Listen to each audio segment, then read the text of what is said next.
All right. I think that we're live now. What's up, everyone? Especially those of you who are watching post stream. It's been a while since I've done a live stream or even a premiere. So, thought that I would do one.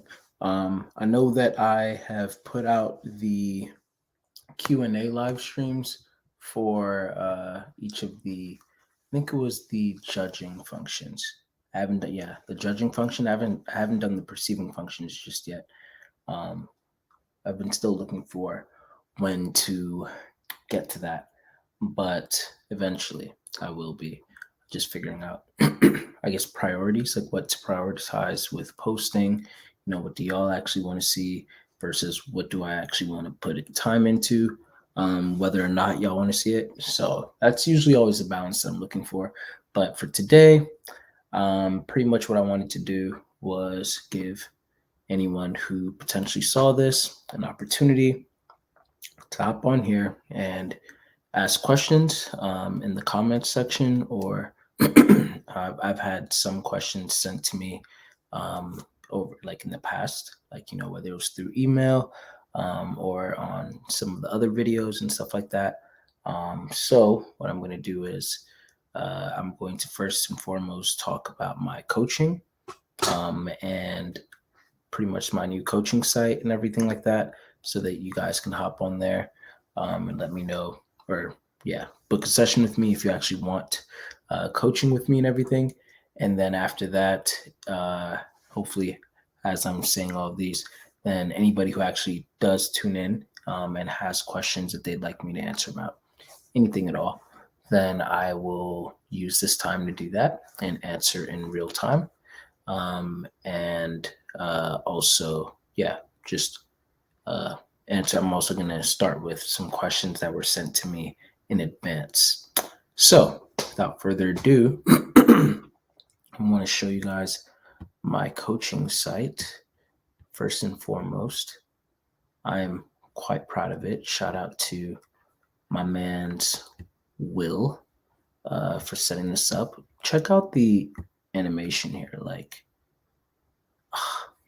his favorite thing to say about this is we just have to make it look sexy.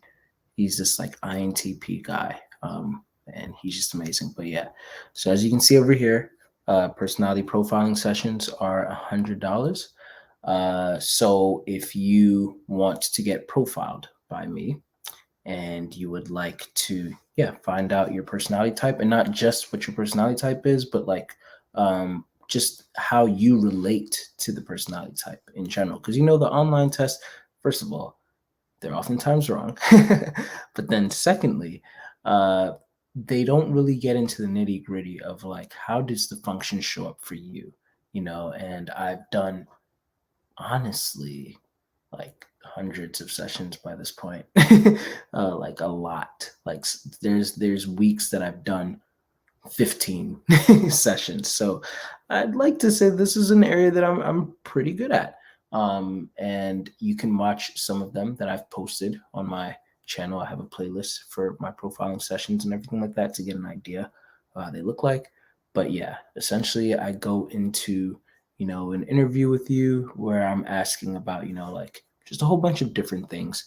And the more, that we talk, then the more like I'll continue to unveil like, okay, these are like what I believe your personality type is. And then I'll explain to you at the end why I believe whatever your personality type is, whatever it is. So there's that.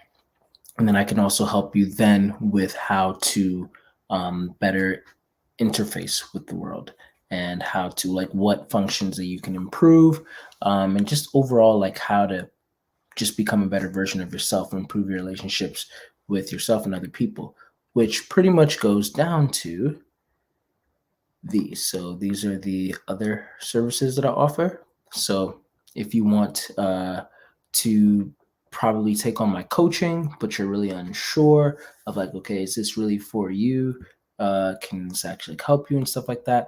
I have my preliminary consultations over there, which is essentially, it's a 30-minute session for $60. All of these are, if you need, to pay me later, or like, in payment plans, I will trust you. We can run with that. So, just shoot me an email and then we can work something out from there. Um, but yeah, for the preliminary consultations, then, I sit down with you for that 30 minutes, and then I make sure that we are figuring out like what is point A and then what is point B. Like where are you right now, and where do you want to be by the end of the coaching? And especially as a coach, my goal is not to keep you here forever. Like, I have I have mouths to feed, and I have to pay rent and make a living and all of that. This is actually what I do full time now, just in case if you guys don't know. So yes, definitely I got to make my coin for sure. But I'd like to think I'm pretty fair, like with not only like the payment plans, but I also genuinely just want to help people too. Like, uh, when I originally got my life coaching certificate, then I was going to literally start charging people $5 an hour, and it wasn't until my wife and friends at the time were like, Denzel, oh, I know you want to help everyone, but that's less than minimum wage. I'm like, oh yeah, So yeah, that's pretty much how much of a heart that I really do have. Like, I want to help people who like really would like the help and who would really appreciate it. And I if you really want the coaching and stuff like that, like we can figure something out. And so, yeah, for the preliminary consultations, and we sit down, we talk about where do you want to be by the end of the coaching, so that we can know like, okay, I think that we're going to be needing like maybe like 4 sessions, by the end of these 4 sessions or by this date. Then we're going to check back in and we're going to see if you're going to need some more coaching after that, or if you've arrived at the goal that you need. Because pretty much the coaching is to get you in, help you get wherever you need to be, and then push you right along until you have maybe another thing that you want to come and talk with me about. So yeah, that's the preliminary sessions. And then we have the deluxe coaching, which is pretty much the actual coaching. So, that's where we're going to be tackling a lot of these problems, and we're going to be trying to reshape a lot of ways that you view the world, a lot of the ways that you view yourself, your relationships with other people, and developing especially that auxiliary function. We're really trying to work on you being able to present as your best self in the world. And I personally believe that the better that you can tap into who you are as a person, and the better that you can operate, then the better overall society will be. Like, I think that we are all components of society. We're all like, members of a team, and we make up the fabric of the world. And the better that each strand is, then the better overall this quilt, if you will, of souls will be, I guess, woven. So yeah, essentially that's what I'm trying to do. And then I offer relationship coaching as well. This can be done with just me and you. It can be done with me, you, and your partner. It can be done with me, you, and even friends. And it can be done with me, you, your partner, and my wife, or me, my wife, and just you. So pretty much, long story short, like, there's anything that has to do with like specific relationships, like that's where the relationship coaching comes in. And I really believe that that's been extremely helpful for the people who have taken that up as well. I've helped people understand their grandchildren, and have better relationships with them, understand their daughters and sons. I've helped people, of course, like with their relationships, knowing like whether or not they should continue in a relationship to begin with. It's not that one or the other person is toxic, but they just have different ways of approaching the world. And do they really have what it takes to make this work to be able to move forward, or is there something else there? So I think that with the relationship coaching, especially, like, that's really been beneficial to a lot of people. I'm hoping to get some testimonials on this site soon. We're going to create a section over there so that you can see for yourself a lot of the people that I've coached and what they'll say about my coaching over there. So yeah, that's my site. And as you can see over here, my name is Denzel Mensa, and I'd love to help you unlock your potential. My objective as a certified personal development and life coach is to help you realize your potential so that you can have more enriching relationships, both with yourself and others. I will encourage you to explore your thoughts and feelings to better understand why you react to certain situations the way you do. We will work together to find new, more productive ways of dealing with stressors in your life so that you can feel more in control and at peace. Together, we will identify and work to overcome any self limiting beliefs that may be holding you back from achieving your goals. We will also explore your relationships with others to help you understand the dynamics at play and how you can improve them. By the end of our time working together, you will have a greater sense of self awareness and understanding, as well as the tools and knowledge you need to make lasting changes in your life. You will be better equipped to deal with whatever challenges come your way, and you will have confidence to pursue your dreams.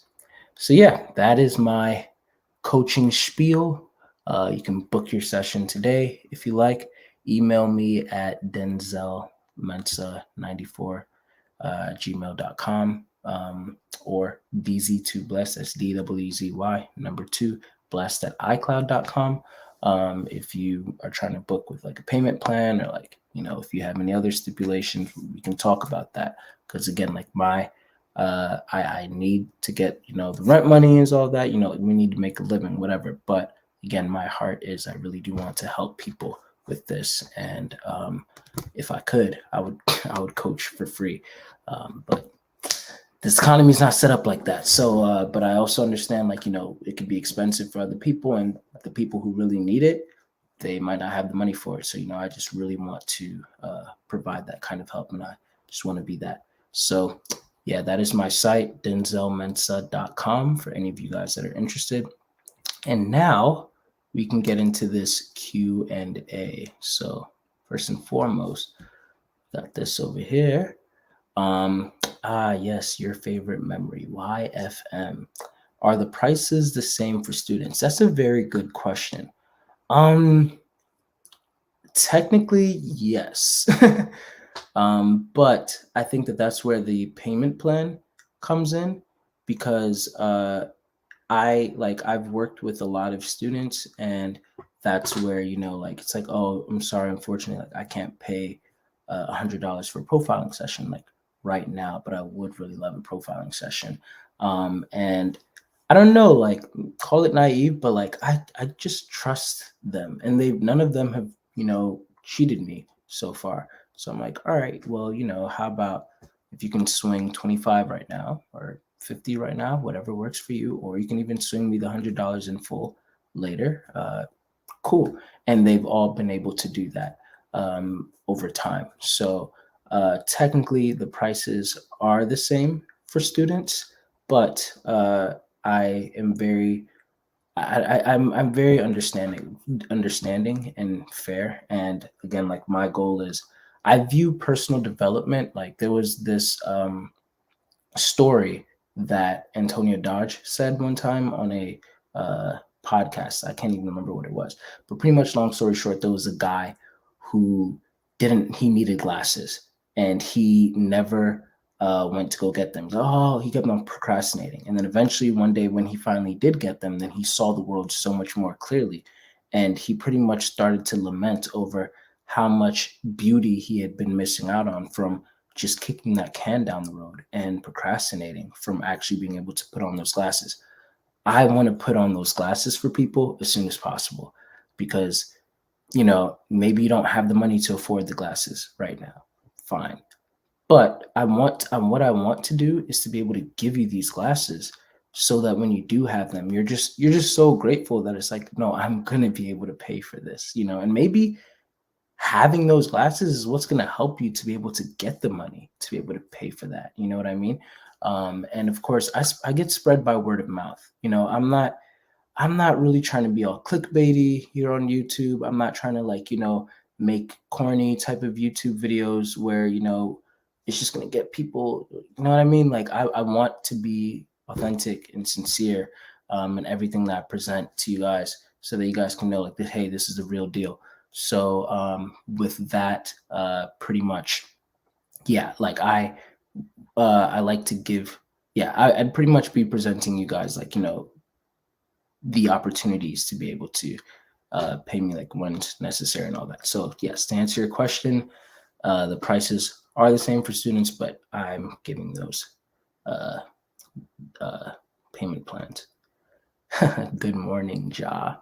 Um, and I'm glad that you can see that. I definitely try to make sure of that. James, I appreciate that. Cool. All right, cool. I'm glad that answers your question. And do you sometimes get intuitive nudges about what types comment on your videos? Oh yeah. I feel like you can't do this without having those nudges, because, and at the same time, it's like the more profiling sessions that you do, it's really like a paradox, because you know how they say like the more that you know, the more that you don't know. So it's like early on, before I started doing like profiling sessions and really getting into the complexity of people, then it was easy to just look at people and be like, oh yeah, that's clearly an ESTP, or oh, that's clearly a whatever, whatever. But then as you start doing profiling sessions, there's been so many times where I would go into the session, I'd think to myself, like, oh, that this person is probably this. And then all of a sudden it's like, oh, I did not expect you to be this type. But as I'm, asking you the questions and really getting into your mind and all of that, wow, you're a very different type than I thought that you were gonna be. And it's very surprising, but it's also very fun when that happens. Like even just the other day, I was profiling someone who looked very much like the stereotypical NFP. And she was even talking about like her FI in a certain way. Like, yeah, I just love, like, how I feel and exploring my emotions and this, that.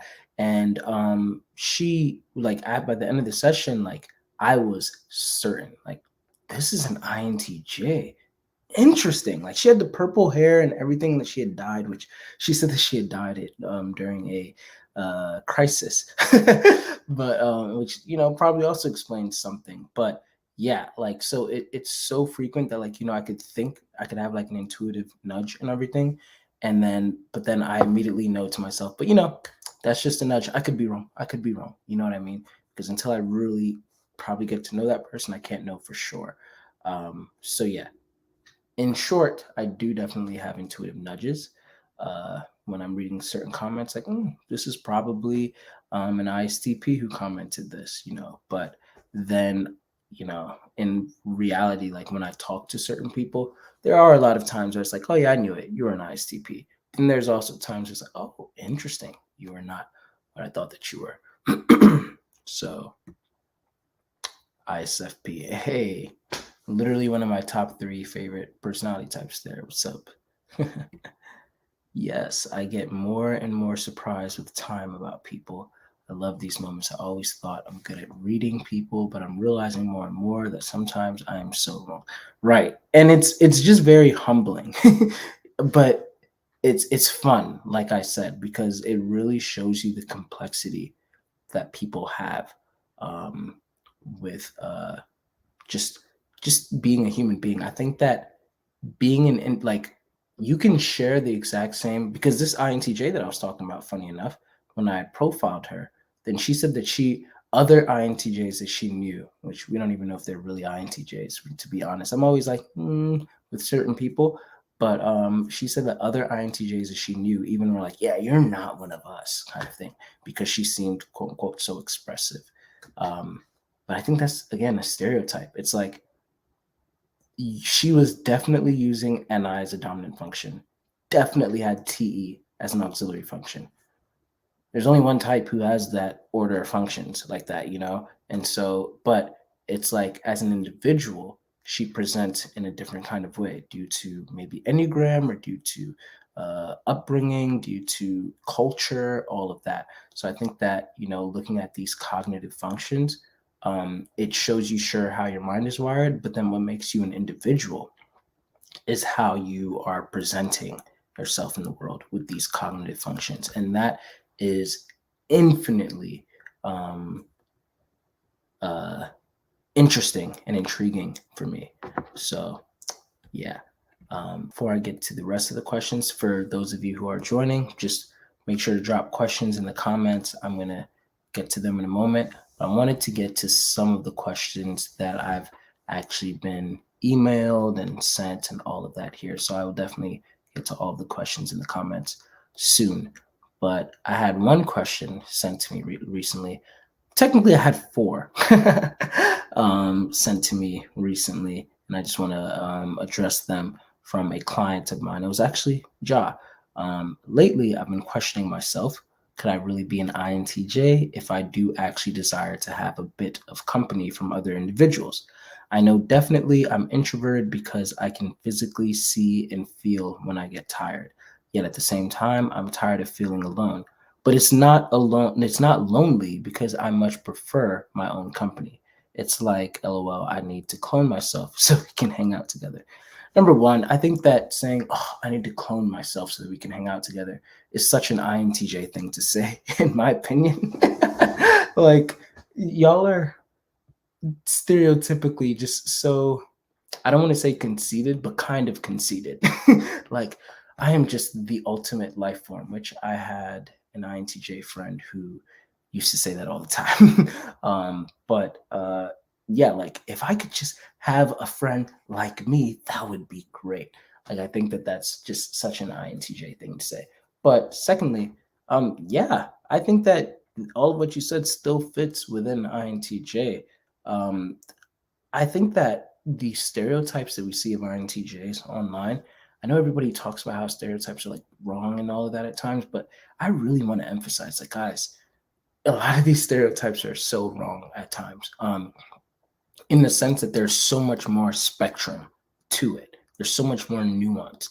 There are INTJs who are very stoic and serious and just talk about how much they don't need anything, and that's cool. But then there are also INTJs, like I've met one recently who is literally like just one of the kindest people I've probably ever met. Like seriously.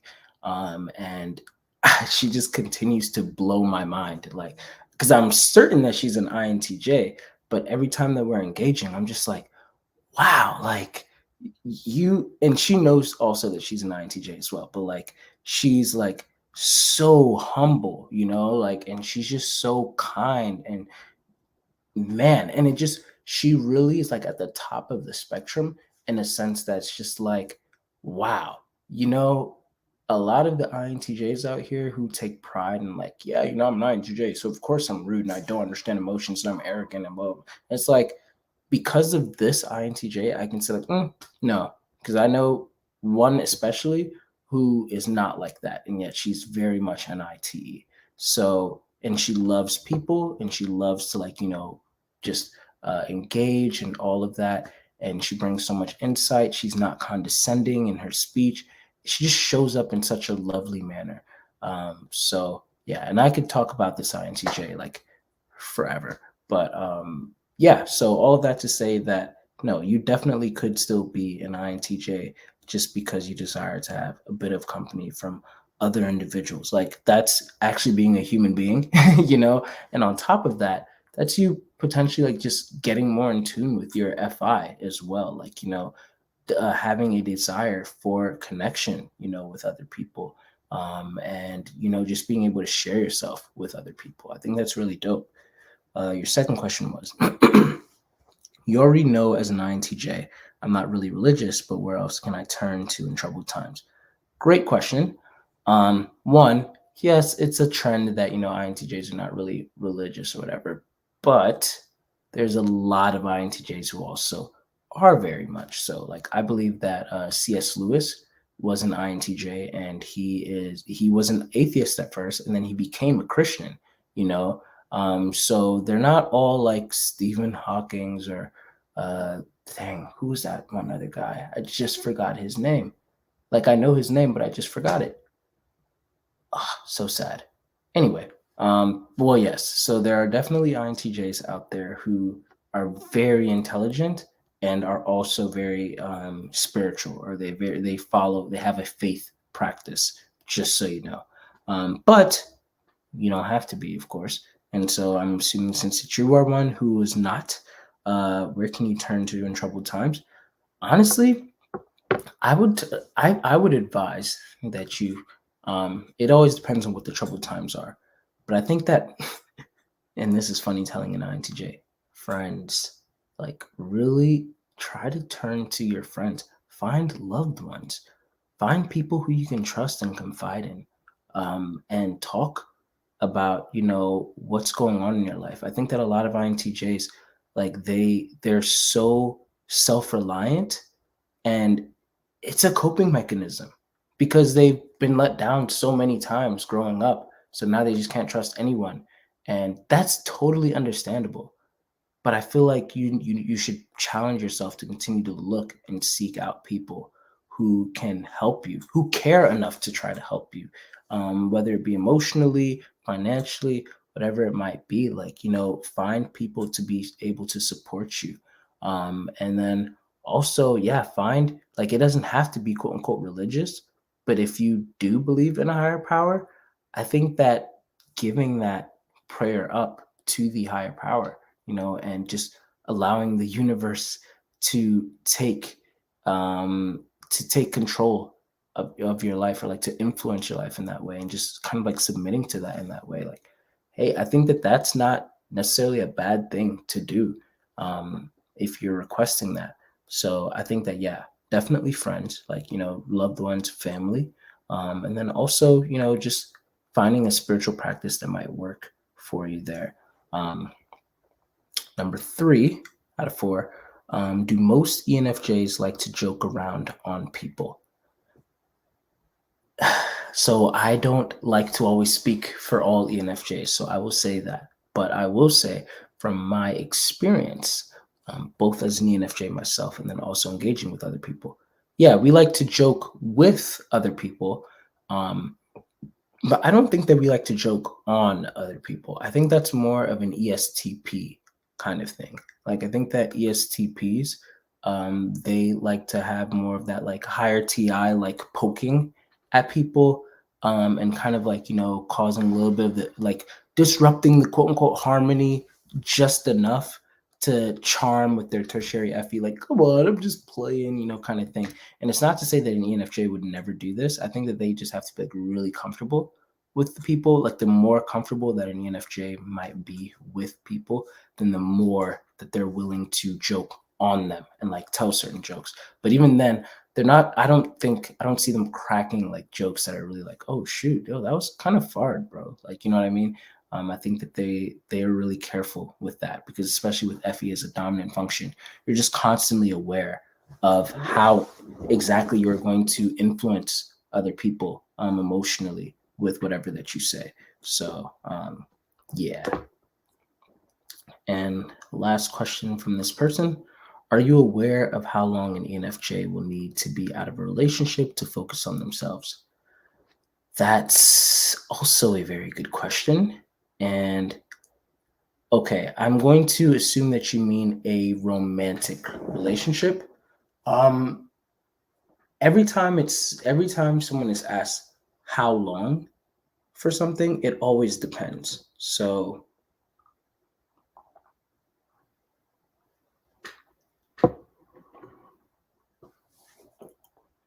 it always depends, but in order to give an answer that's probably like all encompassing, I think that an ENFJ is ready for a relationship again when they are able to not only love themselves and do self introspection on their own and be okay with alone time. That is so big.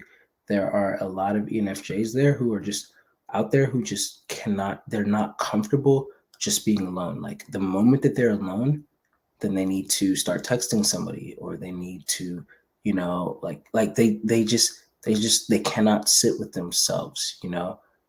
If they're driving and they have to call someone on the phone, or they have to start putting on like, music or something. They, even in the shower, they have to like probably like play music or whatever. Not that I'm watching people in the shower, but like just anything to distract them from themselves. And I think that the most healthy ENFJs are the ones that are comfortable with silence.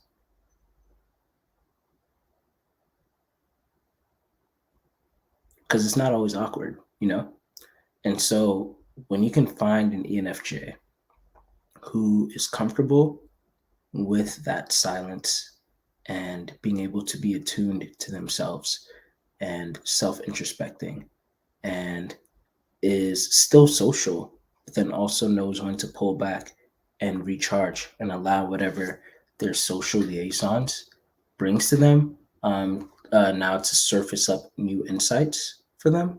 I think that works great. Um, I think that's when such ENFJs are really good enough for now being in a relationship, because now they can also own up to when they've actually done something wrong. They won't be overly critical on themselves, and they won't be critical of you either, because now they can understand more, like they can hold more grace. So they won't be so much of a pushover, and they also won't be too aggressively trying to fix you in something. So yeah, hopping over to right back to these. Are you aware of how long the ENFJ will need to be? Well, cool. We already answered that one just now. Is relating to a lot more than 4 types a sign of FE, since FE is known for chameleon traits? That's a great question. So actually, I have found that both FE and FI can actually do this. In fact, a lot of times it's FI, because FI can see so much of itself that a lot of times it's not really tracking the patterns. So it's like, especially with ISFPs, it's like, you might ask them like, do you usually do A or do you usually do B?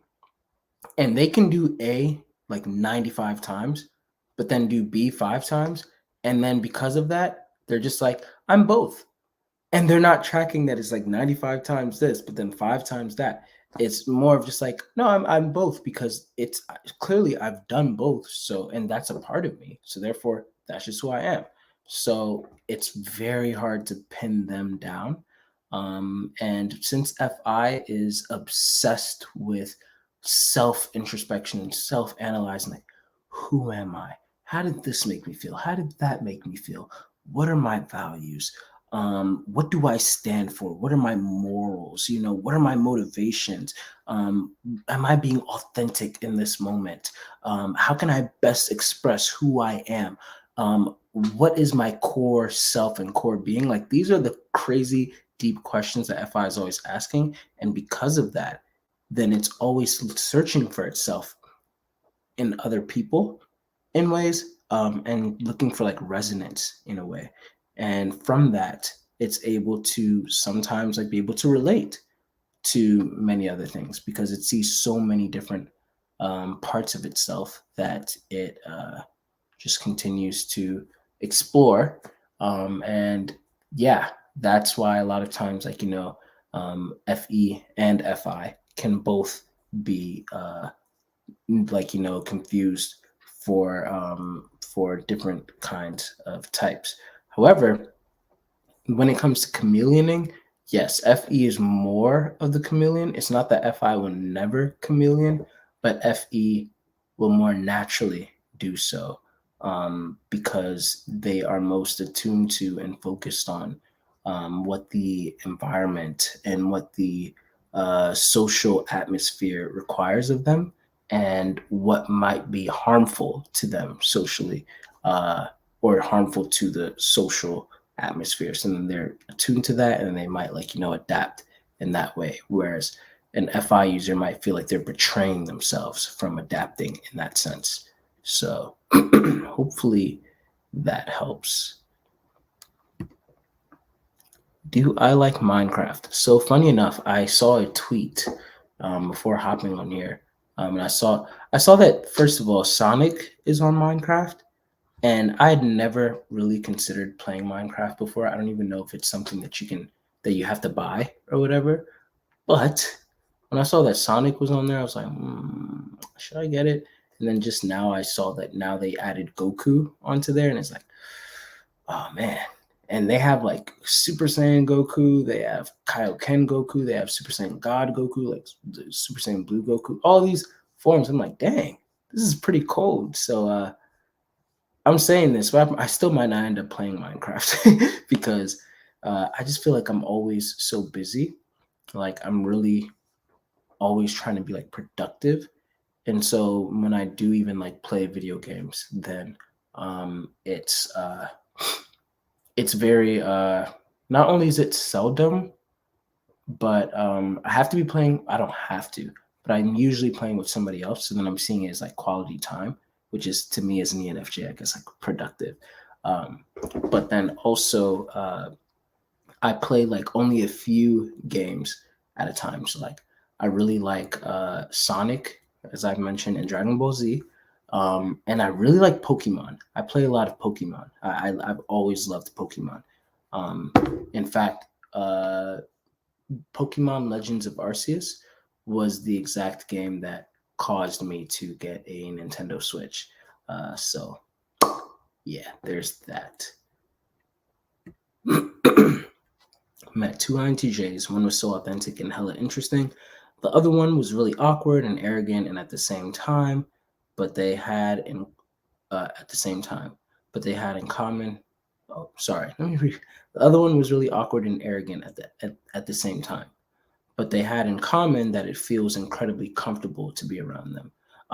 Yeah. See, it's like there's 16 personality types. Yes, but you can have 16 or more different ways of how that one personality type shows up. The most important thing is knowing the cognitive functions and how they all show up so that you can then identify the cognitive functions that are being used by any of the types, regardless of their behavior, and then know the order and the stacking from there. And that helps you get more nuance of the type, which to me is like, once again, a beautiful thing. And you don't have to apologize about writing so much. It's all good. What video games do you like? Yeah, I think I already kind of answered that. Unless if you want like specifics, which is like the recent one that I've been playing is like uh, Sonic Forces, which everyone says that game sucks, but I really like it. It's my first Sonic game for the Nintendo Switch, and it was cheap, so I was like, oh yeah, sure, why not? And I just like to run around. Like I just like having Sonic and just running around and doing stuff. I feel like he was really corny in that one. I hated it. I hated how corny he was. But in the Sonic movies, he's kind of corny too, and I don't like that. But whatever. He still runs fast. He can still do his homing attack and all that, so that's cool. I've also been playing Dragon Ball Z. Dang it! What's the Z Fighter? I forgot the name for it, unfortunately. But yeah, and then I have Legends of Arceus. But also on like in my PlayStation, I have played like Sonic Unleashed. I played Dragon Ball Z, pretty much all of the Budokais. So Budokai Tenkaichi 1, Tenkaichi 2, Tenkaichi 3. I think there's a 3. Either way, I've played all of them. And Budokai 1, Budokai 2, and Budokai 3. So yeah, I love Dragon Ball Z games. What else do I play? I like Smash Brothers. Uh, yeah, Mario. Yeah, yeah. Is philosophy good? Wow, what a question. Yeah, I think so. I think that philosophy is what helps us to be able to at least try to understand the world and bring meaning to the world, even if the even if your thoughts are there is no meaning to the world. Well, that's the philosophy. That's like almost like nihilism in a way, or absurdism in a way, like Albert Camus. So these are all like philosophy, and I think it's important to have a way of approaching the world and having a framework for it, which is probably coming from like a very like NITI headspace there. But yeah, I think that philosophy is definitely a good thing. I love philosophy. So yeah, when I'm assuming INTJs say, meh, I don't care. I'm like, yeah, you do. And I think that a lot too. And I've had a few INTJs tell me, like, yeah, when I hear other INTJs say that, I'm like, either they do care and they're just denying that they care, or they don't even know that they actually do care. Or if they don't care, then it's a defense mechanism and there's a problem there. So that's also very like just an interesting thing. It's like, wow, like these are again like caricatures and tropes, but these are really, like telling, so yeah. As an ENFJ with video games, I have never been asked about the video games that I play this much in my life. This is hilarious. Well, yeah, I think I kind of already answered that.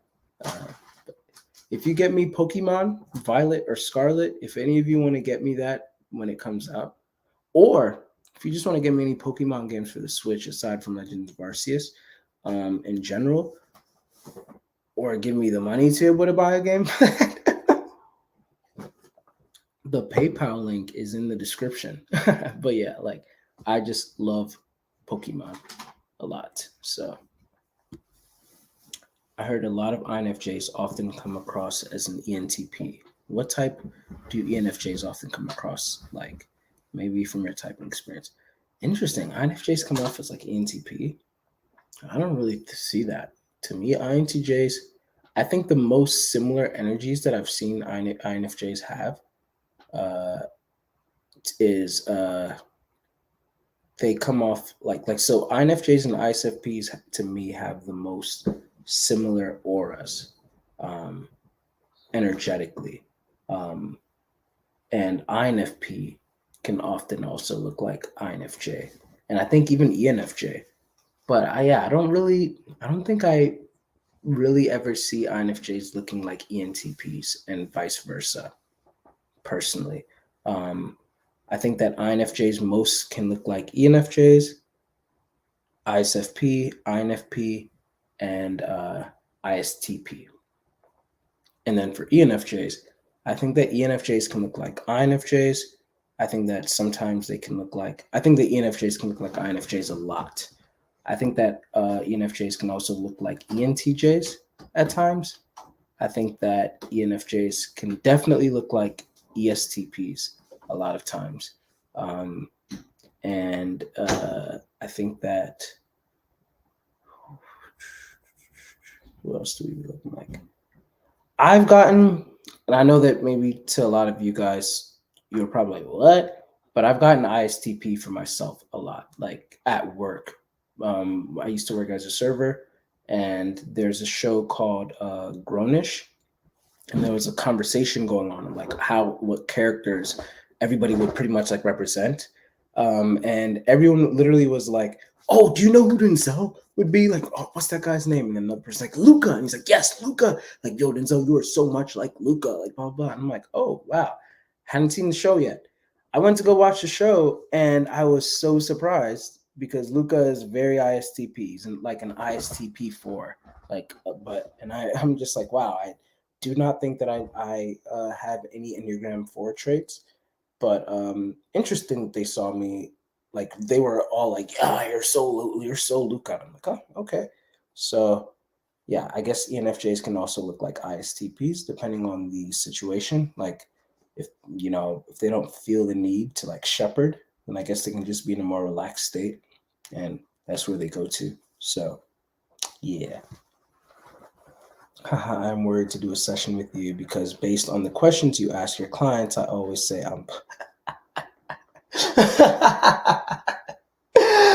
Oh, well, that's very telling. Well, I'm sure because I've dealt with people who are like that a lot, and we've been very much able to get what type that they are. Because especially when you're doing a session with the person, then it's not even just that. It's like, sure, you're answering the questions, but I'm also reading your energy, and I'm going to throw things at you to like test things, like how well can you banter, and how, like all of these tests just to like see how you engage, which is like very ENFJ of me. But yeah, I like to do that in a way to be able to better understand like the type of person I'm dealing with. And yeah, book me. I mean, what's the worst that could happen? Like I'm pretty sure that we'll be able to get that.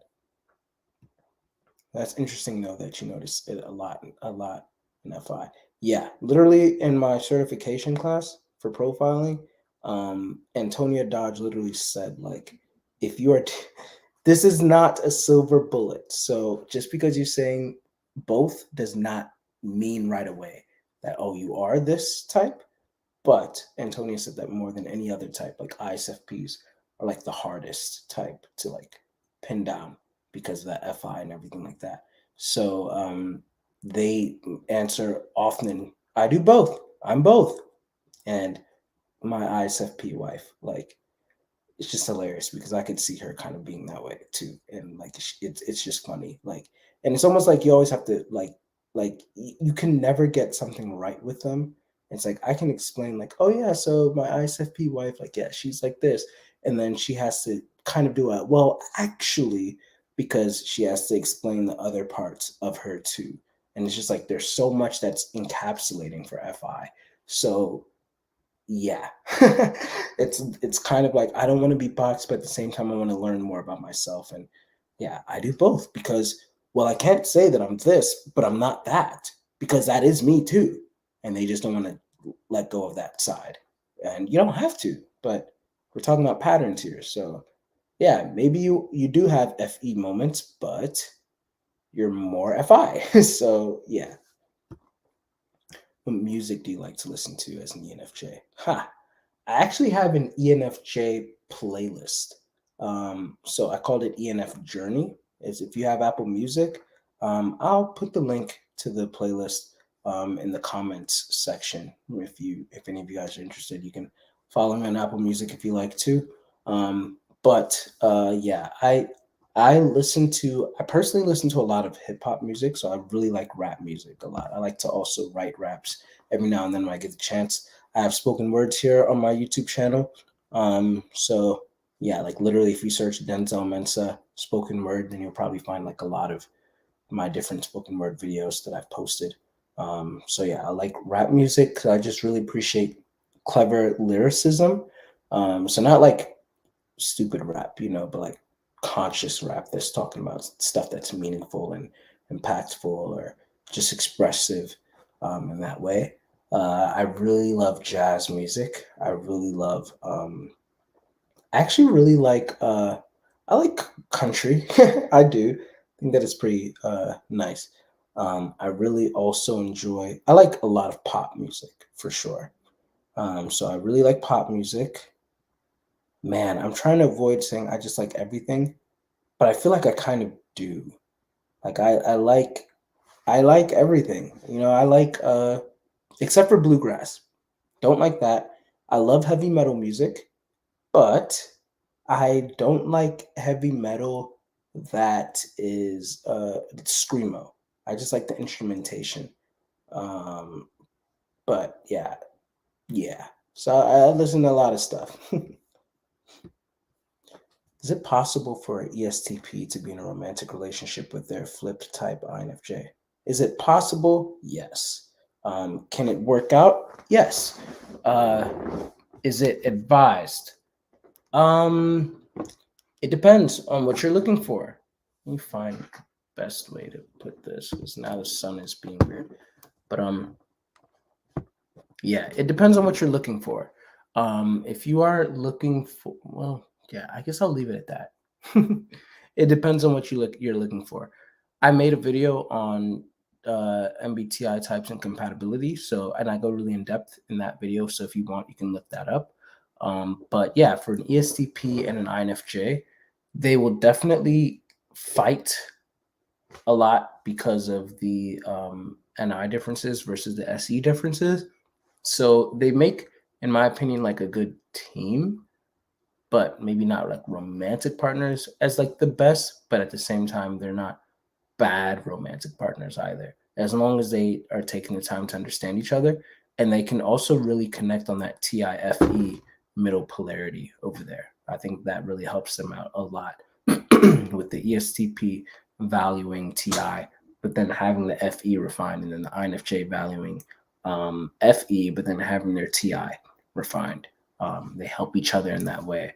And I think that makes for something that ESTP can bring a world of visceral experiences and just showing the world to the INFJ in a way that will make the INFJ have a lot more insights. And then the INFJ can show the ESTP all of the insights that are littered around the world that the ESTP might not have taken the time to understand. So yeah, there's really good Pokemon. There's really good Pokemon remixes out there.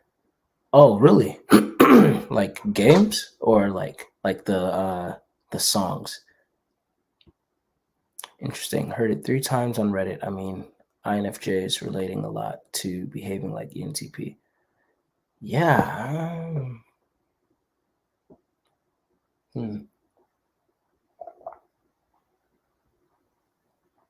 I don't really see that. I find ENTPs to be very talkative, usually insightful things, and very they debate a lot. So maybe that's one of the things that an INFJ might feel like they look like an ENTP in a way. But yeah, the ENTPs just seem like more almost. I mean, they get called like trolls a lot. Like they're just like trying to like engage and banter and just have fun in a way.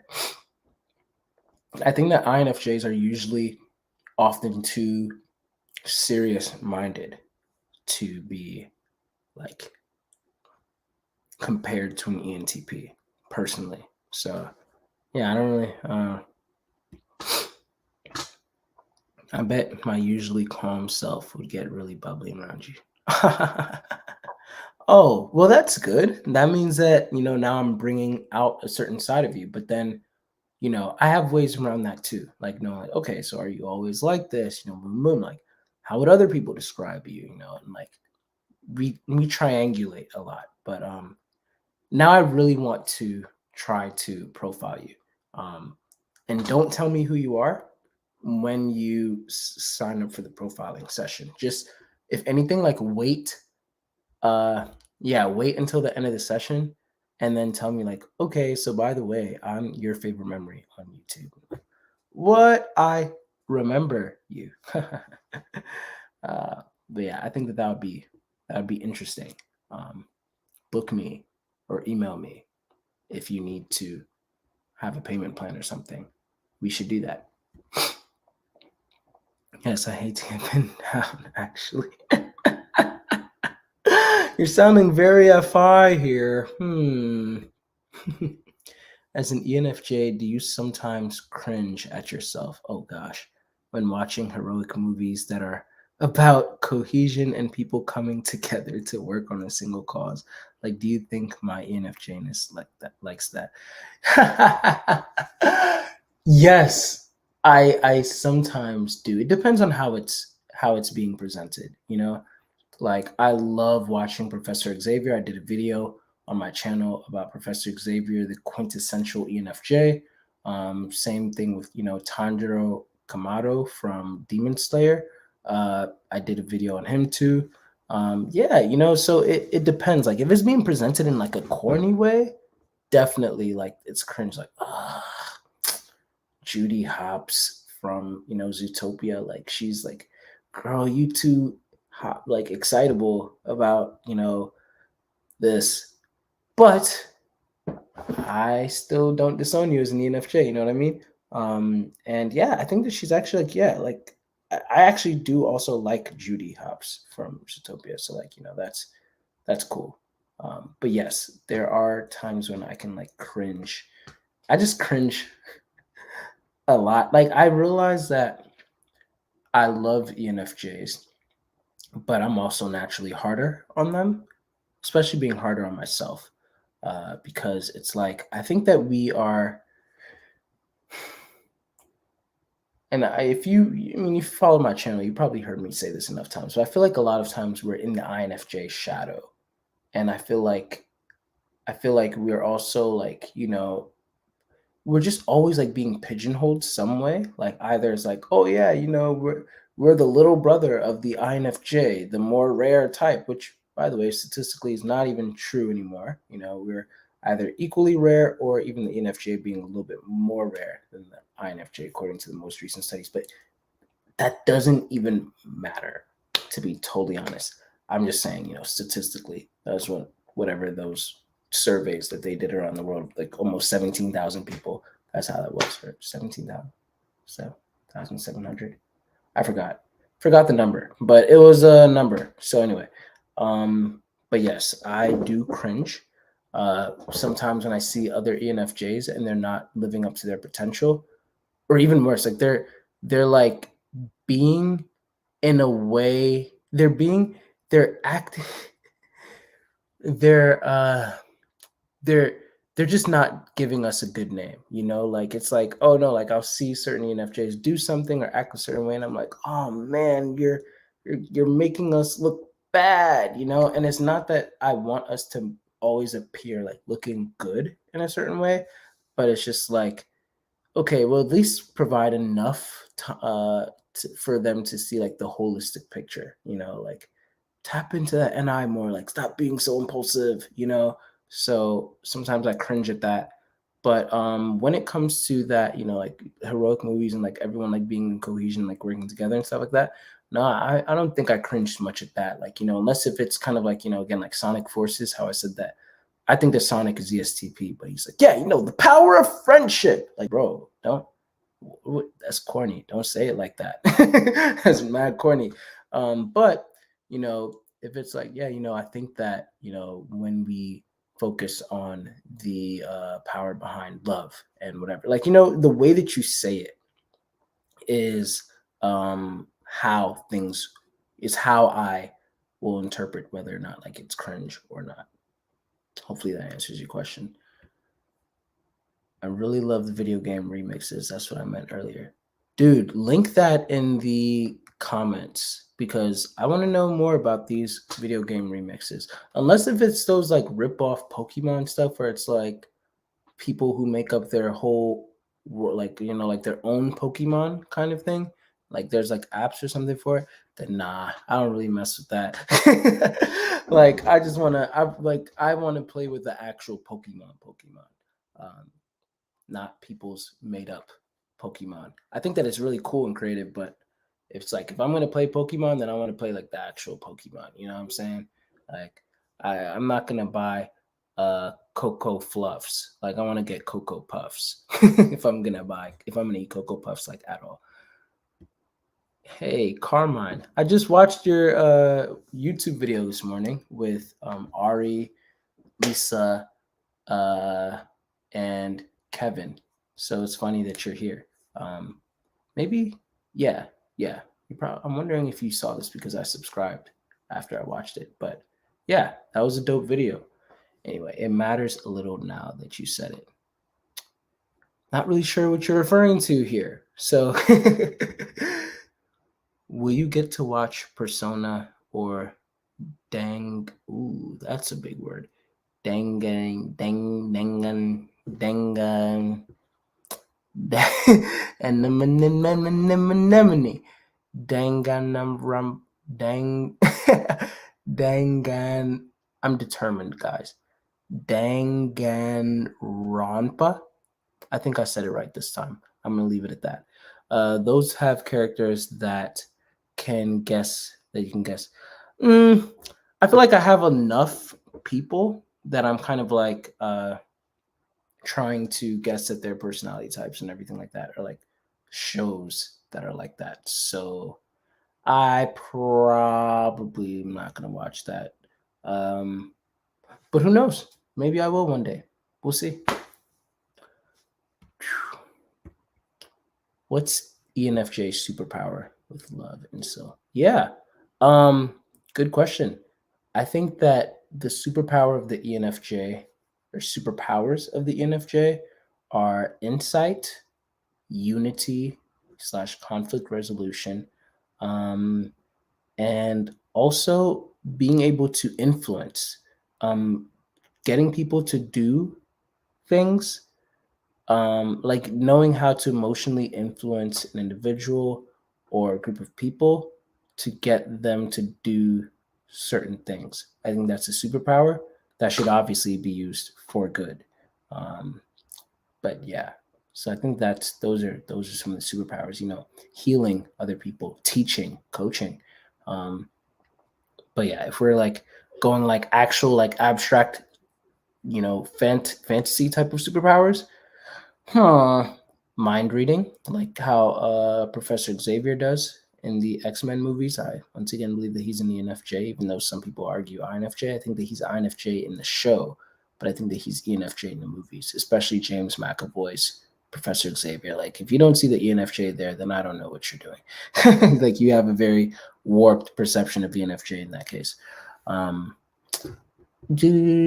yeah, mind reading and healing other people, um and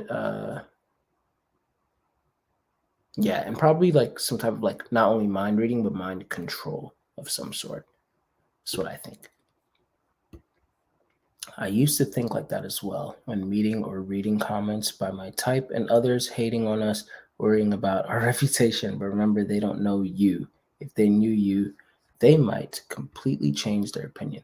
Yeah, I totally agree with that. Yeah, see, and that's why I let go of that after a while. Like, I see like sometimes like ENFJ videos, or honestly even worse, people talking about ENFJs and just getting it so wrong at times, and I'm just like, you know what, it's whatever.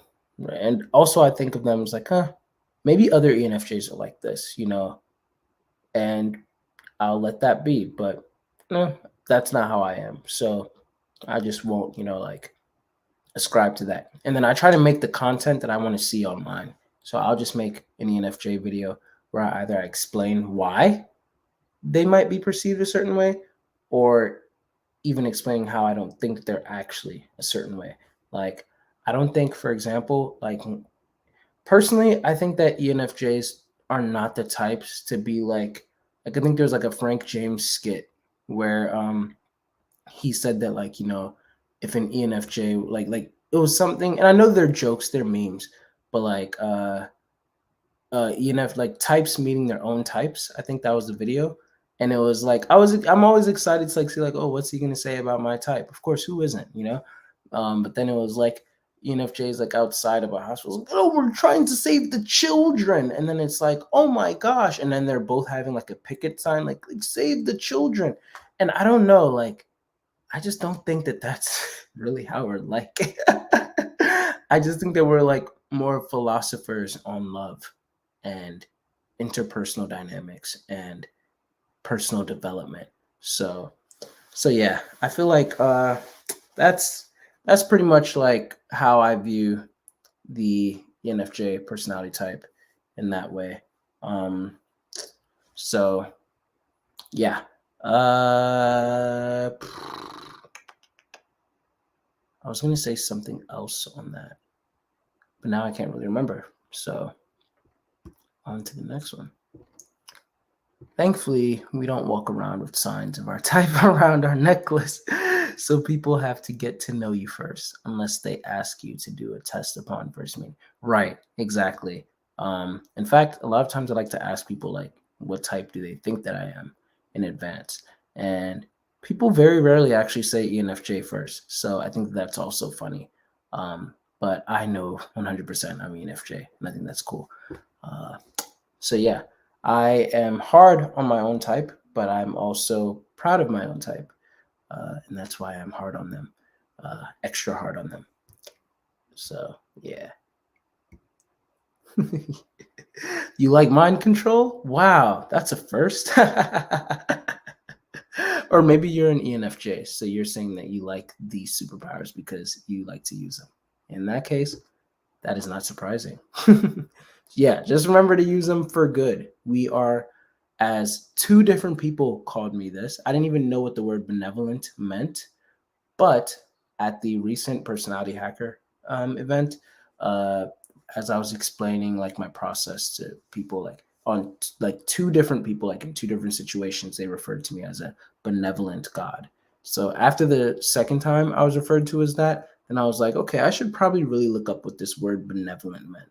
It doesn't sound like they're insulting me, but I don't know. And lo and behold, I was like, oh, that's kind. I can kind of rock with that. Um, I always knew that my toxic trait was a God complex. I just think I know what's best for other people. I have a video on that, the ENFJ God complex. So, yeah. Anyways, I think that's it for now. I'm going to try to do more of these. So, if you have any more questions, you can drop them actually underneath this video. And then the next Q&A, whenever that'll be, I will refer back to the comments on this video to get to them. But yeah, if you would like coaching and other things, if you just want to even just sit and talk, you know what I mean? One-on-one to like book a session with me, denzelmensa.com. The link is in the description. Again, I offer payment plans, all of that. So yeah, thanks for watching. Check out my other videos. Oh, someone said last question, but yeah, after that, then I'll do the wrap up. When I do cognitive functions tests, I simultaneously get high FI, but also quite high TI. Aren't those opposing? There's a lot to do with FI and TI actually, and FI and TI are closer than you think, like because they're both introverted judging functions. The only two introverted judging functions, yes. So it's not surprising to see there's like an overlap, but to get into the nitty gritty of that, that'll be like a whole other like hour. We can definitely get into that though sometime.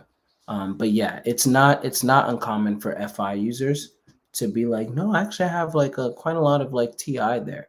But then when they really understand, like, or where they really get deep into like, what TI actually is, and it's like, whoa, like, yeah, that's not my preference. Definitely not.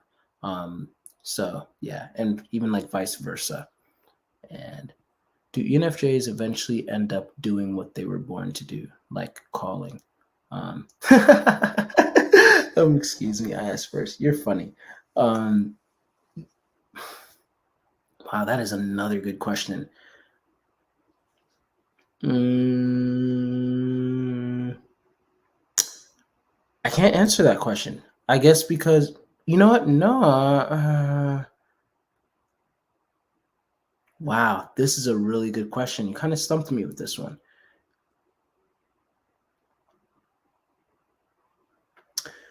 The reason why I'm stumped is because who am I to say that somebody did not live up to their calling? You know what I mean? But I do believe that a lot of ENFJs can do better than whatever that they are doing. And I think that's where it is. So it's like they could be living up to their calling or doing whatever they were born to do, but they could be doing it better than what they already are. Like even with me, like I feel like I can be doing better than where I'm at right now. And I want to push myself and continue to push myself to be better. Shoot, that's why one of the reasons why I created this Q&A. That's why, I made that website, denzelmensa.com. That's why I'm trying to like, do the TE thing and sell myself. Like, yeah, hey, kind of expensive, but like worth the money because I believe in the content, the quality of the content that I'm giving. And I believe that that is my calling, but hey, if I can be a whole gold mine, but if I'm not promoting my YouTube channel and my coaching and all of that, then am I really living up to my calling? Nah, I could be doing better. And that's something that I'm trying to like, look at for myself. So yeah, I don't think that's always the case. But yeah, I think that eventually when they do identify their calling, and they are really serious about nailing it and doing it in a quality way, nothing is stopping them. And no, I meant TE thing, not TI thing. I meant TE in the sense that, like, I know it's not in my immediate stack, but that's why I put like the air quotes. But like, TE is like more associated with, like, marketing in that way, and like the effective way on how to use YouTube's algorithm, and like, get like get results in a way. So I'm like doing the logistical work to allow my business to actually like climb. And yeah, so yeah, thanks guys once again for tuning in.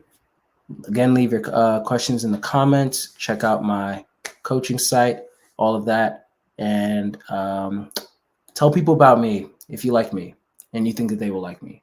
But if you don't think that they will benefit from me, then don't tell them about me, because they don't have to. But yeah, the sun is really doing its thing right now. So I'm going to hop off now and actually go make dinner. But it's nice talking to y'all, and we will do this more soon, different days and on different times. And hopefully I'll be speaking to some of y'all in coaching sessions. Thanks again for y'all's support. I really do appreciate it.